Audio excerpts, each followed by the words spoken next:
말씀도 오늘 본문에서 빌립보서 4장 19절 말씀인데 정말 좋아요. 열심히 여러분이 또 암송하고 암송으로 끝나지 마시고 여러분들 가슴에 새기고 또 삶으로 살아내기를 간절히 바랍니다. 자, 오늘도 말씀을 듣기 전에 우리 이제 두 번에 걸쳐서 했죠. 아까 예배 전에 나오니까 이제 막 이렇게 하시더라고요. 저는 아주 힙이 잘 안 돼가지고 힘든데 아주 열심히들 하시는 게 보기 좋습니다. 우리 이윤경 자매님 모셔서 우리 힘차게 같이 찬양도 하고 율동도 한 후에 또 말씀 듣는 시간 갖도록 하겠습니다. 자, 율동 준비 다 되셨어요? 허리에 손 하신 다음에 출발하겠습니다. 가죠.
태초에 하나님이 천지를 창조하셨네. 말씀으로 새롭게 하네. 아이고 주여.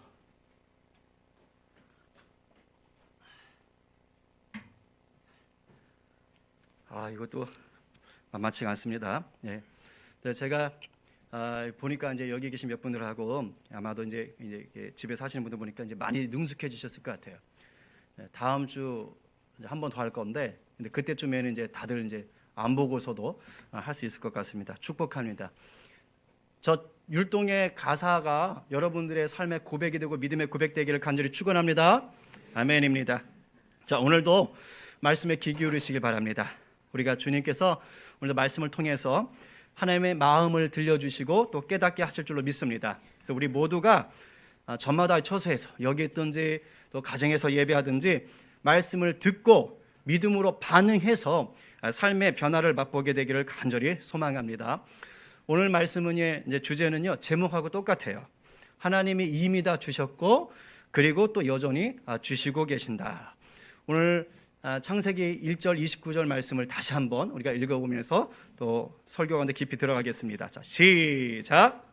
하나님이 이르시되 내가 온 지면에 씨 맺는 모든 채소와 씨 가진 열매 맺는 모든 나무를 너희에게 주노니 너희의 먹을거리가 되리라.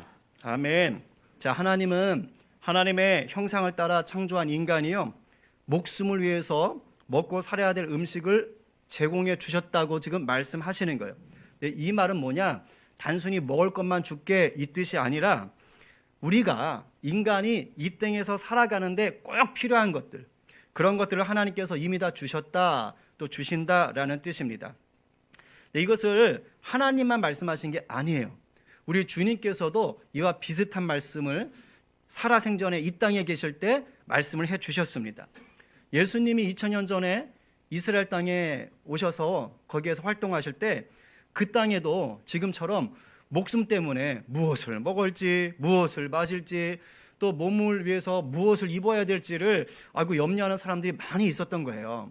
그래서 예수님이 그런 자들을 향해서 하나님의 형상인 너희들에게는 하나님의 아버지가 특별히 돌보신다니까 염려하지 마라 하면서 예수님이 또 말씀을 하셔요. 그 중에 한 구절만 우리가 읽어보겠습니다. 아까 우리 은율이가 읽었지요? 마태복음 6장 26절. 여러분의 것으로 받으시기 바랍니다. 자, 시작. 공중의 새를 보라. 심지도 않고 거두지도 않고 창고에 뭐라 든지 아니하되 너희 하늘 아버지께서 기르시나니 너희는 이것들보다 귀하지 아니하냐. 아멘. 무슨 뜻이에요? 뭐 쉽게 말하면 이제 비교해서 말씀하셨는데, 야, 하늘 나는 새도 먹이신다 하나님이. 그런데 하물며 하나님의 형상인 우리는 어떻겠니? 당연히 먹이시지. 당연히 먹이시지. 걱정하지 마라. 이렇게 예수님이 2000년 전에 말씀을 하신 거예요. 자, 그런데 2021년을 사는 우리들에게는 이런 하나님의 성경에 기록된 말씀이 잘 와닿지 않을 수가 있어요. 왜냐하면 하나님이 뭐 씨 맺는 채소 주시고 뭐 씨 맺는 열매 주신다고 했는데, 지금 여러분들 그 음식 장만하려고 요 위에 산 같은 데 올라가고 여러분 집 뒷산에 올라가셔가지고 뭐 과일 땁니까? 아니면 들에 나가가지고 막 채소 따서 먹고 그러세요? 거의 그런 분들 없어요. 그렇게 살지 않는단 말입니다. 오늘날 우리가 대부분 어떻게 먹을 것을 공급받지요? 돈 주고 사요. 요즘 이제 코로나라 뭐 이렇게 매장에 가기도 쉽지 않으니까 그냥 클릭 한 번만 하면, 그것도 카드 결제해버리면 그럼 그냥 집으로 배달이 되잖아요. 이뿐 아니지요. 뭐 먹고 입는 것뿐만 아니라 우리가 필요로 하는 대부분 다 뭡니까? 몸으로 직접 어떻게 만들지 않아요. 그냥 다 돈만 주면 해결이 됩니다. 그렇게 살다 보니까요, 우리에게 필요한 걸 하나님이 주신다라는 이 성경 말씀이 그닥 와닿지 않을 수 있어요. 실제로 나한테 필요한 건 내가 열심히 애쓰고 노력하고 돈을 벌어서 내 돈으로 샀다라는 생각이 이제 은연중에 뭐예요? 우리 마음속에 이렇게 깃들여 있는 거예요. 근데 조금만 더 깊이 한번 생각해 봅시다. 사실은요, 조금 한 단계 더 들어가면 정말로 내가 쓰고 있는 모든 것들이, 먹는 것들이 결국은 하나님이 주셨다는 것을 알게 됩니다. 여러분들 오늘 아침에 식사하고 오셨습니까? 아침에 식사 드셨어요? 자, 밥만 한번 생각해 볼까요? 아침에 먹었던 밥. 자, 내가 돈을 주고 쌀을 사셨죠. 그죠? 여러분이 샀을 거예요. 자, 그러면 여러분에게 그 쌀을 팔았던 그 사람은 그 쌀이 어디서 났을까요? 몇 단계만 건너가면요, 결국 쌀을 재배한 농사꾼에게서 그 쌀을 사왔을 거예요. 그렇잖아요. 농사꾼이 팔지 누가 팔겠어요? 그러면 그 농사꾼은 그 쌀을 어떻게 재배했을까요? 그 농사꾼이 갑자기 눈을 딱 바라보면서 하나님처럼 말씀으로 벼야 생겨라! 벼야 자라라! 쌀아 생겨라! 이래가지고 쌀이 뿅 튀어났을까요? 아니잖아요. 그죠? 농사꾼이 모를 심고 키워서 마지막에 탈곡을 해가지고 그제서야 쌀을 팔 수 있었던 겁니다. 자, 그러면 도대체 그 벼는 어떻게 자랐습니까? 농사꾼의 힘만으로 자란 겁니까? 아닙니다. 그렇지 않아요. 여러 사람의 도움도 필요했겠지만 결정적으로 뭐가 함께해야 돼요? 자연의 힘이 있어야 돼요. 쉽게 말하면 햇빛과 비와 바람이 함께하지 않으면 세상 없어도 벼는 자랄 수가 없어요. 그러면 햇빛과 바람과 비와 같은 그 자연은 어떻게 이런 일을 할 수 있습니까? 이제 여기까지 물으면 우리 예수 믿는 사람들이 이제 답이 뭔지 알아요. 누가 이것을 다스려 주셔야 돼요? 하나님이 햇빛과 바람과 비를 공급하시고 적절하게 주시지 않으시면 벼 잘 익을 수 없어요. 막말로 태풍이 온다거나 아니면 모래바람이 와버리면 끝장나는 것입니다. 그러니까 우리가 벼 하나를 가지고 쌀을 먹으려도요, 하나님이 자연을 다스려 주지 않으면 안 되는 거예요. 여러분이 오늘 아침에 먹고 온, 아침에 드셨던 그 밥은 하나님이 역사하셨기 때문에 우리 손에 지금 들어온 거예요. 비록 내가 돈을 주고 사 먹었어도. 밥만 그런 게 아닙니다. 여러분들이 지금 신고 있는 뭐 신발이 됐든 양말이 됐든 아니면 옷이 됐든 걸치고 있는 거가 됐든 아니면 뭐 타고 다니시는 차가 됐든 예외가 아니에요. 한 단계 두 단계 거슬러 올라가면 결국엔 그것을 만들 수 있는 지혜를 누가 주셨어요? 하나님이 주셨어요. 기술을 누가 주십니까? 하나님이 깨달아 알고 배우게 하셔서 주시는 거예요. 그거 만들 재료들 누가 주세요? 다 하나님이 공급하시는 것입니다. 그러니까 하나님이 우리 인간들을 귀하게 여겨서 먹을거리를 비롯해서 필요한 것들을 이미 주셨다라는 말씀은 사실 진리인 거예요. 그리고 또한 때를 따라서 우리의 필요를 채워주신다는 것도 진리입니다. 그러나 여전히 우리가 이것을 아멘! 하기가 쉽지 않다니까요. 예수님이 우리 위해서 죽으셨습니다. 하나님이 여러분을 사랑하신다 그러면 아멘! 막 이럴 수 있어요. 근데 이렇게 말할 때는 아멘! 채우십니다. 아멘! 이게 쉽지 않다고요. 왜 그렇습니까? 당장 내 삶에 필요한 것들이 있는데 그게 없거든요. 나 이게 꼭 필요한데 난 지금 당장 이걸 막아야 되는데, 내 자녀 결혼식 하는데 이게 필요한데, 근데만 부족한 거예요. 그럼 하나님 뭘 채워? 이런 생각이 들 수밖에 없습니다. 그리고 눈을 조금만 더 넓게 열어볼까요? 세상에는요, 여전히 굶어 죽는 사람들이 많아요. 가난에 허덕이는 사람들도 많습니다. 그러니까 그런 걸 보고 있으면 하나님이 채우신다는데 뻥 아니요? 막 이런 생각이 드는 거예요. 여러분, 2019년도 통계를 보니까요, 전 세계의 기아 상태, 이게 배고픈 거 있잖아요. 기아 상태가 이렇게 수치가 있대요. 그런데 심각 단계래요. 심각하다는 거예요. 지금 2019년도 기준으로 볼 때. 지금 전 세계 인구가 몇 억 명 정도 되는 줄 아세요? 저도 이번에 알았는데 많이 늘었더라고요. 저는 한 60억 정도 이럴 때 이렇게 생각했더니 아니에요. 몇 억이게요? 70억이 넘었어요. 지금 77억 명 정도가 된대요. 사실 더 많을 수 있어요. 제가 듣기로 인도는 인구 개수가 안 된대요, 지금. 중국 같은 데도 그렇고. 그러니까 77억 명 정도가 된다고 하는데, 여러분 안타깝게도요, 그 77억 명 중에서 절반가량이 지금 배고픈 생활을 하고 있어요. 기아 상태라. 그리고 그 절반 가까워 되는 인원들 중에서 하루에, 한 달이 아니에요, 하루에, 오늘 하루에 전 세계에서 굶어 죽는 사람이 몇 명인 줄 아세요? 10만 명이에요. 10만 명. 오늘 하루가 지나면 못 먹어서 죽는 사람이 10만 명이에요. 그 중에 아이들이 4만 명이나 돼요. 제일 많이 죽는 것은 이제 아프리카 쪽이죠. 근데 멀리 갈 것도 없어요. 우리 저 북쪽 북한 땅만 해도 지금 말도 못합니다. 제가 선교사님 얘기 들어보니까요, 지금 말도 못한대요. 코로나 터지고 나서 더 심화됩니다. 굶어 죽고 있는 거. 하나님이 이미 창조 때 먹을거리를 주셨고 계속 주시고 계신다는데 왜 이런 일이 생기죠?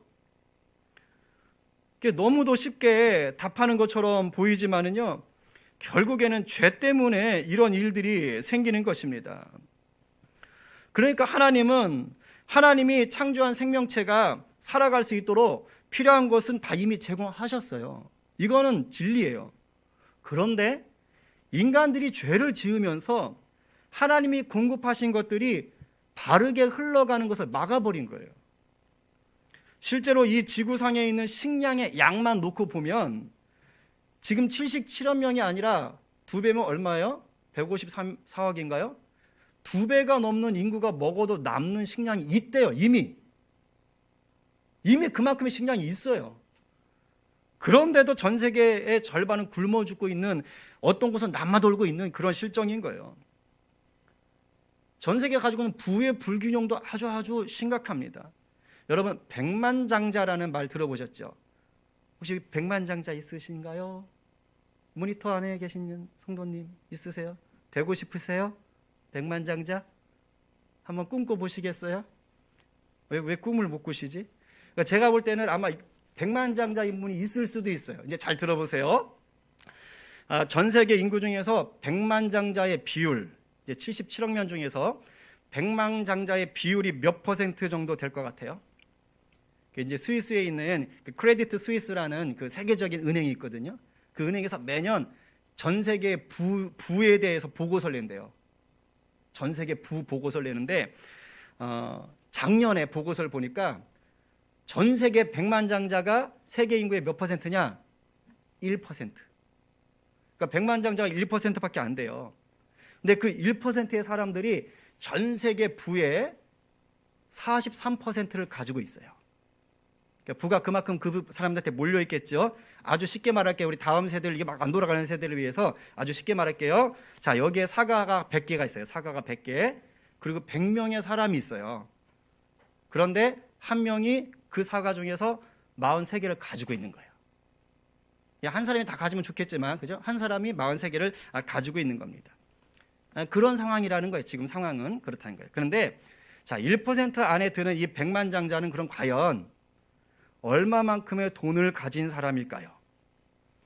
자, 이제 여러분이 들어갈 수도 있고 조금 부족할 수도 있고 아직 한참 부족할 수도 있고 자, 얼마를 가지면 백만장자일까요? 자, 여기서 말하는 백만장자는요, 100만 달러를 가진 사람이에요.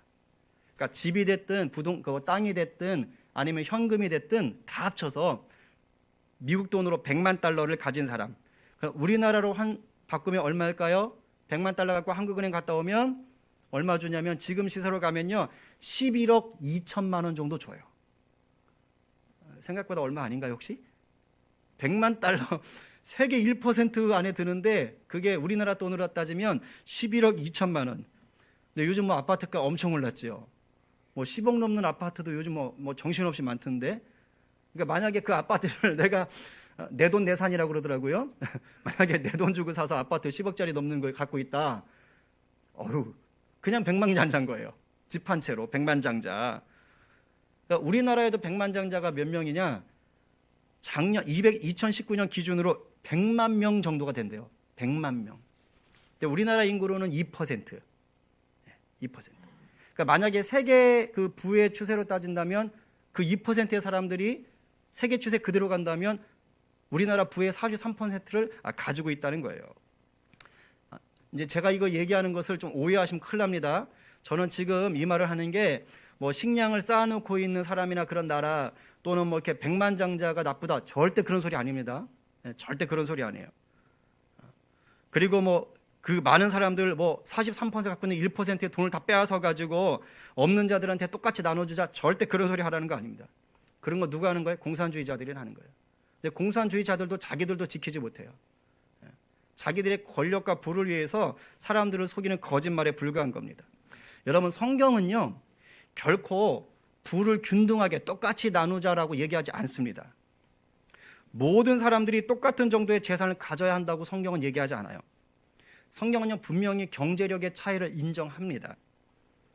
그리고 그것 자체를 나쁘게 보지 않아요. 단지 뭐냐? 있는 자들이 가난한 자들을 부지런히 도와줘라 라고 성경은 말하고 있어요. 그리고 성경을 읽어보면 가난한 자들은 있을 수밖에 없다라고도 얘기합니다. 그래서 도우라고 하는 거예요. 왜 가난한 자들이 있을 수밖에 없느냐? 주님이 다시 오는 그날까지 이 땅은 완전합니까? 불완전합니까? 불완전하지요. 다시 말하면 죄로 인해서 불평등과 불균형이 있을 수밖에 없는 영적인 전쟁터라는 거예요. 그렇다 보니까 본의 아니게 그러한 죄의 영향력 아래서 가난한 자들이 있을 수밖에 없다는 것입니다. 그래서 있는 자들이 잘해주라는 거예요. 그렇습니다. 하나님은요 이미 주셨고 또 주시고 계시는데 무엇이 이걸 막았어요? 죄가 막고 있는 거예요. 죄가. 저는 특히 이 죄 중에서 하나님이 주시는 공급을 막아서는 대표적인 죄가 두 가지가 있다고 봐요. 오늘 우리들에게도 저에게도 다 연관이 있어요. 잘 들으세요. 우리 다음 세대도 잘 들으세요. 그 두 가지 죄가 뭐냐? 탐욕과 게으름입니다. 탐욕은 정말 무서운 죄예요. 탐욕은요 만족을 몰라요. 이미 나에게 충분한데도 불구하고 여전히 부족해 이렇게 생각해요. 그 탐욕의 손 자세가 뭔지 아세요? 이겁니다. 이거 끊임없이 움켜쥐는 거예요. 이렇게 안 해요. 탐욕의 특징은 끊임없이 움켜줘요. 나눌 줄을 몰라요. 결국엔 이 탐욕에 물든 자들 때문에 하나님이 모든 사람들을 위해서 이미 주신 이 풍요가 일그러지는 거예요. 깨져버린 거예요. 탐욕이 그만큼 무서운 죄입니다. 그리고 게으름 역시 하나님이 주시는 공급을 누리지 못하게 하는 아주 무서운 죄예요. 게으름 정말 무서운 거예요. 요즘 저희 가정이 이제 잠언 오늘 이제 끝나요. 잠언 한번 개역 개정으로 정말 기특한 것 같아요. 이제 내일부터는 이제 세번역 성경으로 도전 들어갑니다. 근데 잠언을 보니까 게으름에 대해서 엄청 지적하세요. 18번이나 게으름을 경고하고 있습니다. 특히 잠언에서는. 이 중에서 두 군데만 읽어볼까요? 아주 확 하는 구절이 나와요. 자, 시작. 손을 게으르게 놀리는 자는 가난하게 되고 손이 부지런한 자는 부하게 되느니라. 여기서 손은 이제 몸을 얘기하는 거겠죠. 자, 그 다음 이건 더 확 깹니다. 자, 그 다음 시작. 게으른 자는 자기의 손을 그릇에 넣고서도 입으로 올리기를 괴로워하느니라. 저 19장 24절 무슨 말인지 아시죠? 자, 음식 먹으려고 젓가락으로 음식 잡았어요.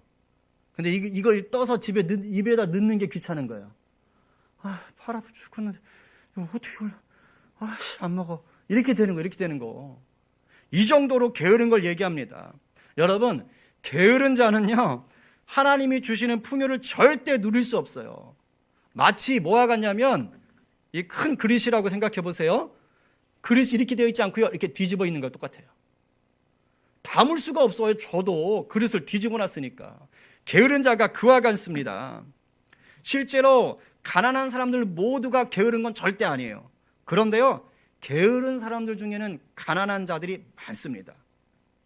왠지 아세요?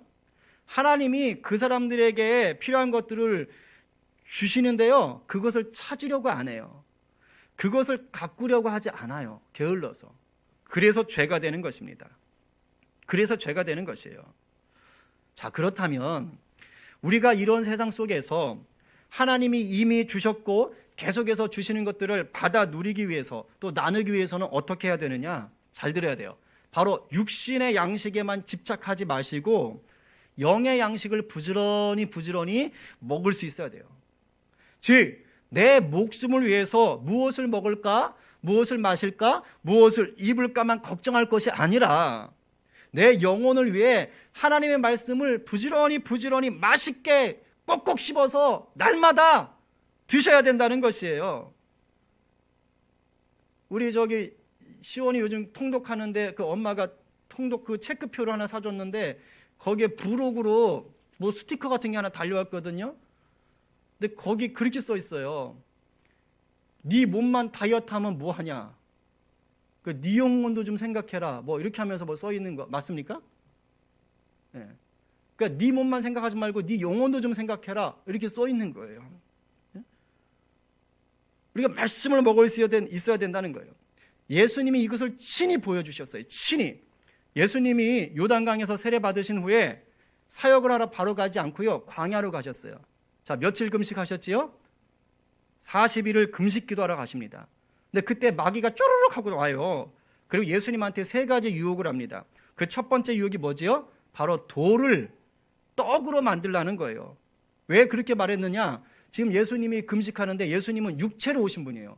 사람하고 똑같아요. 안 드시면 배고프다고요. 그러니까 예수님 지금 40일 금식해서 엄청 배고픈데 그때 마귀가 나타난 거예요. 그리고 첫 번째가 돌을 떡으로 만들래요. 왜요? 배고픈 걸 알거든요. 지금 예수님이 필요한 게, 육신에게 필요한 게 밥인 걸 아는 거예요, 마귀도. 그러니까 그걸 가지고 지금 유혹하는 겁니다. 야, 예수야, 너희 진짜 하나님의 아들이야? 그러면 이 돌 보이지? 그 떡으로 만들어 먹어. 막 이렇게 얘기하는 것입니다. 근데 예수님이요, 그 유혹에 넘어가지 않았어요. 그러면서 말씀으로 마귀를 물리칩니다. 자, 이렇게 말씀하셨어요. 같이 한번 읽어볼게요. 자, 시작. 사람이 떡으로만 살 것이 아니요 하나님의 입으로부터 나오는 모든 말씀으로 살 것이라. 자, 떡 먹지 말라는 것 아니에요. 육신의 필요를 위해서 먹는 것 중요하다. 오케이, 괜찮아, 먹어. 그러나 더 중요한 게 있어. 그게 하나님 말씀이야 라고 얘기하는 거예요. 근데 예수님이 저 말씀을 즉흥적으로 하신 게 아니에요. 어디에 있느냐? 구약성경 신명기에 이미 있어요. 그 말씀을 예수님이 인용하신 거예요. 그런데 우리가 구약 말씀을 좀 보셔야 돼요. 저 구약의 신명기에 있는 말씀이 어떤 상황에서 하나님이 주셨는지를 보셔야 돼요. 한번 같이 읽어볼게요. 자, 신명기 8장 2절과 3절 말씀입니다. 자, 다 함께 한번 또박또박 읽어보죠. 자, 시작. 내 하나님 여호와께서 이 40년 동안에 내게 광야길을 걷게 하신 것을 기억하라. 이는 너를 낮추시며 너를 시험하사 네 마음이 어떠한지 그 명령을 지키는지 지키지 않는지 알려 하심이라. 너를 낮추시며 너를 줄이게 하시며 또 너도 알지 못하며 네 조상들도 알지 못하던 만나를 내게 먹이신 것은 사람이 떡으로만 사는 것이 아니요 여호와의 입에서 나오는 모든 말씀으로 사는 줄을 내가 알게 하려 하심이니라. 아멘. 지금 저 말씀은요, 모세를 통해서 지금 이스라엘 백성들이 듣고 있어요. 근데 광야 40년을 다 지나고 나서 이제 가나안 땅에 들어가기 직전에 듣는 거예요. 바로 직전에. 그러니까 하나님이 모세를 통해서 광야 40년 생활을 정리해주고 앞으로 너희들이 가나안에 들어가면 이렇게 살아야 된다라고 말씀해 주는 거예요. 그러니까 아주 쉽게 말하면 이런 거예요. 얘들아 모여봐. 이스라엘 내 백성들아 모여봐. 40년 동안 광야에서 정말 힘들었지? 얼마나 고생했어. 그런데 너희들이 그렇게 힘들 때도 나 하나님이 주신 특별한 음식인 하늘의 음식 만나 먹었지? 다 먹었잖니? 그래서 내가 너희들을 굶어 죽지 않게 했잖아. 광야에는 먹을 게 없는데 내가 날마다 만나를 줘서 너희들 굶어 죽지 않았잖아. 그 이유가 뭔 줄 알아? 바로 나 하나님만이 너희를 살리는 분이라는 거야. 이 말씀 하시는 거예요. 그러면서 무슨 말 한 거예요? 그러니까 나만이 너희를 살리니까 나랑 친하게 지내고 내 말을 잘 들어야 돼. 그래야 너희들이 어떤 상황에도 나 하나님이 너희들의 필요를 알고 내가 너희를 위해서 채워준다는 것을 누릴 수 있어. 이 말이에요. 그러니까 만나는요, 배고프니 그냥 먹어, 이게 아니에요. 하나님만이 나를 살린다는 것을 알려주신 거예요. 그러면서 하나님의 말씀에 순종할 때 이 만나를 누릴 수 있다. 비록 어디 있어도, 광야에 있어도. 이 세상 살아가면서 하나님이 이미 주셨고 계속해서 주시는 풍요를 누리고 싶으세요? 그러면요, 무엇보다 하나님의 말씀을 먹기 위해 힘쓰기 바랍니다. 그럴 때 우리는 하나님이 기뻐하시는 뜻이 어디에 있는지를 비로소 알게 돼요. 말씀을 들었으니까. 그리고 이런 말씀을 듣는 자에게, 하나님과 친밀함을 누리는 자에게 하나님이 뭘 주셔요? 하나님의 풍요로움을 맡기시는 거예요. 비로소 누릴 수 있는 거예요. 그리고 하나님의 말씀으로 배부른 자들이 바로 하나님이 맡겨주신 그 풍요로운 것들을 어떻게 하는 거예요? 나만 가질 거야! 탐욕! 게으름! 아니요! 하나님의 말씀을 먹고 하나님과 친해진 자들이 비로소 하나님의 주신 것들을 뭐 하는 거예요? 가난한 자들에게, 어려운 자들에게 나누게 되는 거예요. 여러분, 있는 사람들의 것을 빼앗아서 가난한 사람들한테 나눠준다고 세상이 살기 좋아지는 거 아닙니다. 모두가 똑같이 소유한다고 세상이 살기 좋아지는 것도 아니에요. 물론 어느 정도는 필요할 수 있어요. 어느 정도는 그래서 세금을 걷는 거잖아요. 그래가지고 공공사업을 해서 나눌 수 있어요. 그냥 무조건 뺏고 무조건 똑같이, 결코 좋은 사회 되지 않습니다. 그거 실험하다 망했잖아요. 여러분, 하나님의 말씀대로 하나님의 사랑을 실천할 때 비로소 세상이 살기 좋아지는 거예요. 교회 다닌다는 우리가 교회만 다니는 자로 살 것이 아니라 복음을 누리며 살아야 하는 이유가 바로 여기에 있어요. 하나님의 말씀을 누리며 살아야 되는 이유가 여기 있다고요.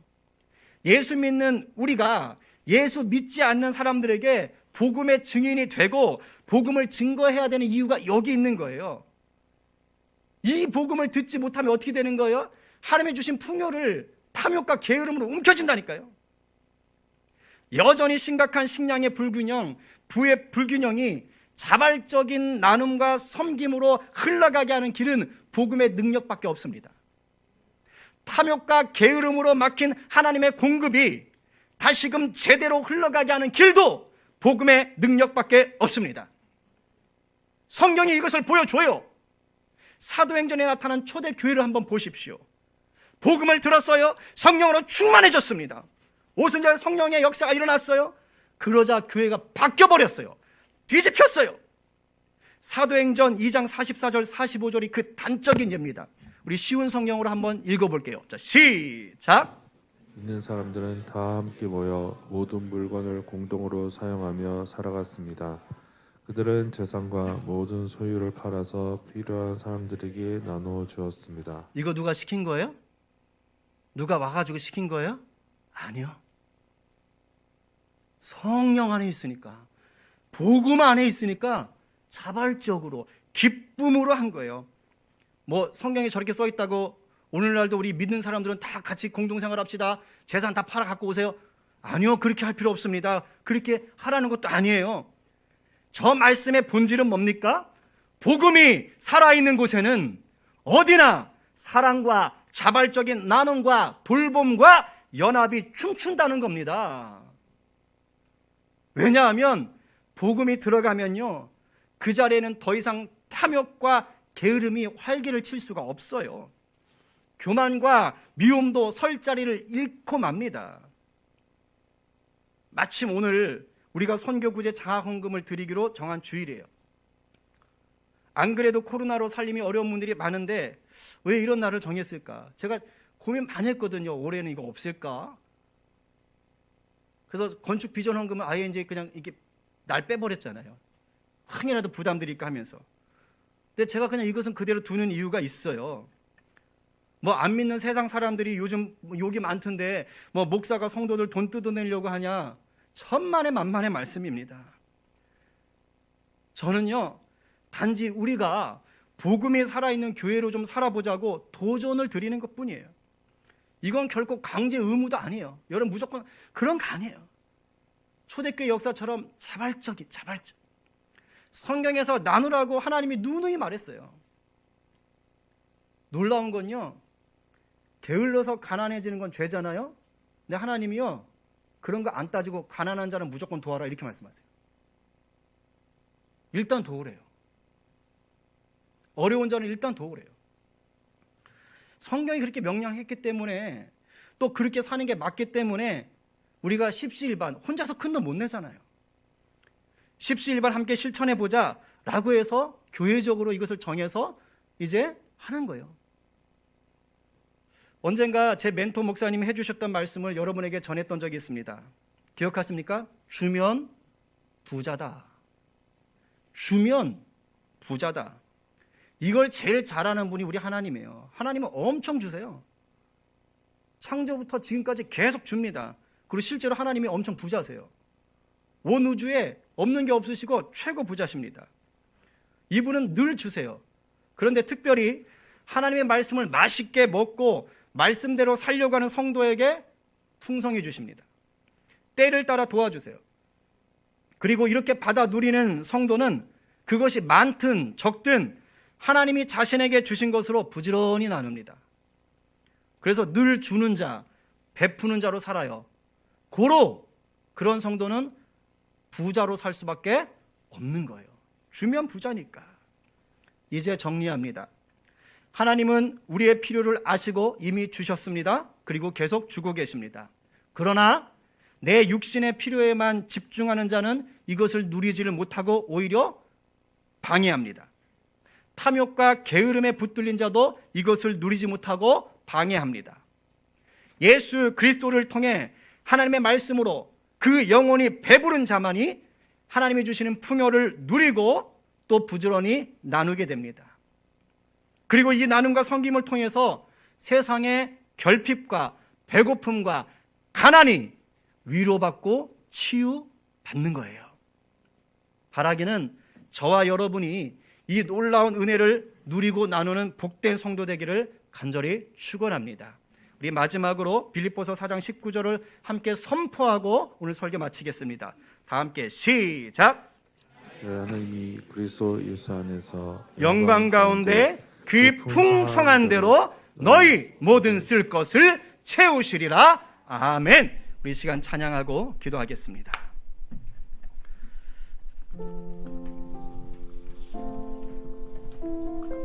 주님과 함께하는 이 시간에 모든 것 아시는 주님 앞에 우리 마음을 쏟아놓으십시다. 혹 탐욕과 게으름에 붙들렸던 것은 아닌지, 세상 가치, 세상 시각에 붙잡혀 흑백 논리로 판단하고 정죄하며 살았던 것은 아닌지, 우리에게 주셨고 주시는 하나님을 우리가 인정하고 우리에게 주신 것으로 세상을 아름답게 하는 것은 복음의 능력입니다. 육신의 양식에 골몰하는 것이 아니라 그것들을 이미 주시는 하나님의 말씀 앞에 우리가 집중하는 것입니다. 그럴 때 나를 통해 세상이 아름다워지고 그와 같은 자들을 통해, 그런 자들의 운동을 통해, 그런 자들의 노력을 통해 세상이 바뀌는 거예요. 우리 이런 마음으로 이 찬양 가운데 나가십시다. 주님과 함께하는 이 고요한 시간, 주님의 보좌 앞에 내 마음을 쏟네. 모든 것 아시는 주님께 감출 것 없네. 마음과 정성 다해 주 바라나이다. 나 염려하지 않아도 나 염려하지 않아도 내 쓸 것 아시니 나 오직 주의 얼굴 구하게 하소서. 다 이해할 수 없을 때라도 감사하며 날마다 순종하며 주 따르오리라. 온 맘 다해 사랑합니다. 온 맘 다해 주 알길 원하네. 내 모든 삶 당신 것이니 주만 섬기리. 온 맘 다해 나 염려하지 않아도 나 염려하지 않아도 내 쓸 것 아시니 나 오직 주의 얼굴 구하게 하소서. 다 이해할 수 없을 때라도 감사하며 날마다 순종하며 주 따르오리라. 온 맘 다해 사랑합니다. 온 맘 다해 주 알길 원하네. 내 모든 삶 당신 것이니 주만 섬기리. 온 맘 다해 온 맘 다해 사랑합니다. 온 맘 다해 주 알길 원하네. 내 모든 삶 당신 것이니 주만 섬기리. 주만 섬기리 주만 섬기리. 주만 섬기리. 주만 섬기리. 온 맘 다해. 오늘 말씀을 기억하며 우리 기도합시다. 여러분, 하나님은 주셨고요, 이미 주셔요. 그런데 내 죄가, 어떤 사람들의 죄가, 어떤 조직의 죄가, 어떤 나라의 죄가 그런 것들을 비틀고 막고 또 정직하지 않게 흘러가게 만드는 거예요. 남 탓할 필요 없어요. 우리도 다 거기에 해당됩니다. 언제 바뀌느냐? 결국은 예수의 복음만이 그것을 바꿔요. 성경이 그런 예를 보여주잖아요. 나라마다, 지역마다 적용이 조금씩 다를 수 있거든요. 환경이 다 다를 수 있어요. 근데 그것을 초월해서 역사되는 건 하나님의 사랑이고 그리스도의 복음의 능력이에요. 말씀을 먹고 그것을 지키고 누릴 때 가능한 거예요. 우리 오늘 어떻게 살고 있습니까? 사랑하는 다음 세대여, 어떻게 살고 계십니까? 하나님이 나에게 주시는 것들, 그거 내가 벌었다고 생각하십니까? 몇 단계 거치면 결국 하나님이 주셔야 돼요. 우리 그런 경험 있잖아요. 아무리 용을 쓰고 애를 써도 내 손에 들어오지 않을 때 있잖아요. 보너스 탔다고 좋아하고 갑자기 큰 돈 들어왔다고 좋아했는데 예상하지 못했던 사건으로 그냥 한순간에 다 빠져버릴 때도 있잖아요. 그 재물도요, 결국 하나님 주셔야 되는 거예요. 하나님이 주시고 주실 때는 그것을 하나님 나라 위해서 잘 쓰라고 주는 거예요. 내 배만 불리라고 주는 거 절대 아니에요. 오늘 우리의 삶을 돌아보면서 내가 말씀 먹기에 갈급한 자인지를 점검하고요. 두 번째, 하나님 내게 주시는 것들을 나는 어떻게 쓰고 있는가 점검합시다. 많든 적든 주면 부자요. 내 삶을 좀 하나님 앞에 올려드렸으면 좋겠어요. 그 다음 또 하나 중보합시다. 하나님, 이 나라가, 우리나라가, 온 열방이 하나님 이미 주셨고 주신 것들을 잘 나누는 나라, 온 세계 되게 해주십시오. 특별히 정치하시는 분들 가운데 지혜를 주시고 긍휼의 마음을 주시고 하나님을 아는 지혜를 주십시오. 그래서 올바른 정책들, 세상을 살리는 정책들을 잘 만들어낼 수 있도록 주님 역사하여 주십시오. 여러분 더 기도해 주시기 바랍니다. 다들 애쓰고 계세요. 하나님의 지혜가 필요한 거예요. 세 번째는 코로나 상황을 위해서 기도하겠습니다. 너무도 힘들고 어려운데 이때를 잘 이겨내게 하시고, 특별히 교회가 많은 비난을 받고 있는데 방역에 조심하면서도 하나님 왜곡된 언론 하나님 붙잡아 주십시오. 그런 것들에 우리가 휘청거리지 않게 해주십시오. 여러분 좀 기도하시기 바랍니다. 성령 인도를 따라서 이 세 가지 위해서 함께 기도하고, 기도할 때 선교지를 위해서도 같이 기도해 주시기 바랍니다. 기도하겠습니다. 살아계신 역사하신 하나님 아버지 감사를 드립니다. 오늘 시간 우리가 말씀을 들으면서 하나님 우리의 삶이 어떻게 바뀌어야 될지를 바라보았습니다. 그렇습니다. 내가 누리는 모든 것이 결과론적으로 하나님에게서 온 것입니다. 그러나 하나님 그것들을 내가 탐욕에 게으름에 붙들려 있을 때는 제대로 누릴 수도 없습니다. 하나님 주시지 않으면 누릴 수 없는데, 우리가 말씀 앞에 붙잡혀 있지 않으면 하나님 그것을 바로 알 수도 없고 나눌 수도 없습니다. 하나님 깨어있게 하여 주십시오. 말씀을 먹는 자 되게 하셔서 하나님의 채워주신 것을 풍요롭게 누리게 하시고, 또 그것을 어렵고 가난한 자들에게, 또 내 삶에 아무도 필요한 자들에게 기꺼이 나눌 수 있는 그런 자발적 나눔과 섬김과 사랑의 사람 될 수 있도록 역사하여 주시옵소서. 하나님 우리 공동체가 그런 공동체 될 수 있도록 인도하여 주시옵소서. 또한 아버지 이 나라와 온 열방 가운데 역사하셔서 하나님의 지혜가 풀어지게 하여 주시옵소서. 특별히 정책을 만들어가는 위정자들 가운데 하나님 함께 하셨어요. 하나님이 주시는 풍요로움을 잘 나눌 수 있도록 주님 역사하여 주십시오. 하나님 이 땅에 부를 또한 특별히 많이 가지고 있는 자들에게 찾아가셔서 아버지 그들 마음 가운데 더욱더 큰 긍휼을 부어주시고 자발적인 섬김과 자발적인 나눔으로 흘러갈 수 있도록 역사하여 주시옵소서. 하나님이 주셔도 누리지 못하는 게으른 영혼들에게 하나님 찾아가셔서 하나님 그들과 하나님의 성실과 부지런함을 배우게 하여 주시옵소서. 하나님 꿈을 잃어버리고 무기력함 가운데 살아가는 세대들이 있습니다.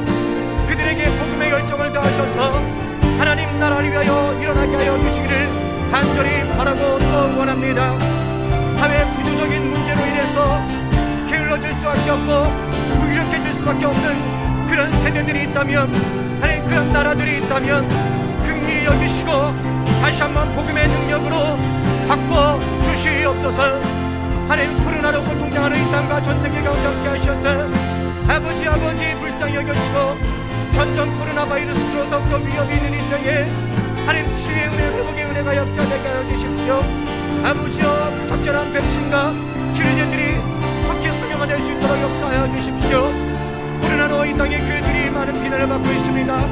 더더욱 조심하게 하시고 방역에 힘쓰게 하시고 또한 그리스도의 능력과 부혈로 막아주시고 잘못된 왜곡된 언론들이 있다면 하나님 것들이 회복하여 될 수 있도록 인도하시고 이런 상황 속에서 우리 성도들의 믿음 흔들리지 않도록 역사하여 주시기를 간절히 바랍니다. 아버지 붙잡아 주시고 인도하여 주시옵소서. 주님의 은혜만을 구하고 주님의 말씀의 역사를 구하며 나가오니 하나님 우리 가운데 자정하시고 일하여 주시옵소서. 또 우리 성도들 가운데 몸과 마음이 아픈 자들이 있다면 찾아가시고 우리 성도들 가족들 가운데 아픈 분들에게 찾아가셔서 치유와 회복의 은혜를 부어 주시옵기를 간절히 바라고 원합니다. 살아계신 하나님은 이미 주셨고 주시고 계십니다. 죄가 그것들을 자꾸 비틀지만 하나님의 말씀을 먹고 하나님과 친밀함을 누리는 자들을 통해서 그 죄가 물러가고 하나님의 주신 것들이 정직하게 바르게 다시 제 길을 찾아 흘러가게 됩니다. 우리를 그 일에 통로 삼아 주시옵소서. 특별히 이 땅의 위정자들, 또 하나님 부와 권력을 가진 자들을 위해서 중보하게 하시고, 그들 가운데 하나님의 지혜가 풀어져서 있는 것들을 자발적으로 기꺼이 필요한 곳에 잘 나누며 쓸 수 있는 하나님 그런 아름다운 나라, 아름다운 세계, 아름다운 모습 보여지게 하여 주시옵소서. 하나님, 코로나로 고통받는 이 땅을 불쌍히 여기시고 속히 하나님의 치유의 역사가 일어나게 하시며 적절한 백신과 치료제가 상용화될 수 있도록 역사하여 주시옵소서. 교회들이 어려움을 당하고 있습니다. 믿음 흔들리지 않게 하시고 지켜야 될 것은 또한 잘 지킬 수 있도록 주님 도와주시옵소서. 오늘도 주신 은혜 감사하며 하나님의 주신 물질을 각종 제목으로 올려드립니다. 이 제물을 받으시고 하나님 나라 위하여, 어렵고 힘든 자들을 위하여, 복음 위에 애쓰는 선교사들을 위하여 쓰여지게 하여 주시옵소서. 우리 성도들이 일하는 직장마다 일터마다 함께 하시고, 우리 성도들을 통하여 그곳이 형통함의 은혜를 입게 하여 주시고, 일하는 곳곳마다 하나님의 풍요가 임하게 하여 주시옵소서. 우리 다음 세대들을 특별히 사랑하셔서 하늘의 지혜와 명철을 더하여 주시옵시고, 하늘의 꿈을 꾸는 우리 자녀들 되게 하여 주시옵소서. 시간을 허투루 쓰지 않도록 주님 붙잡아 주시옵소서. 하나님, 군에 있는 자녀들, 또 해외에서 수고하는 우리 자녀들, 선교사님 자녀들, 또 지방에서 열심히 애쓰고 공부하는 우리 자녀들, 하나님 일일이 보살펴 주시고 믿음 흔들리지 않게 하여 주시옵소서. 감사하며 예수님의 이름으로 기도하옵나이다. 아멘. 우리 시간 값비싼 향유를 찬양하며 우리 준비한 헌금 드리도록 하겠습니다.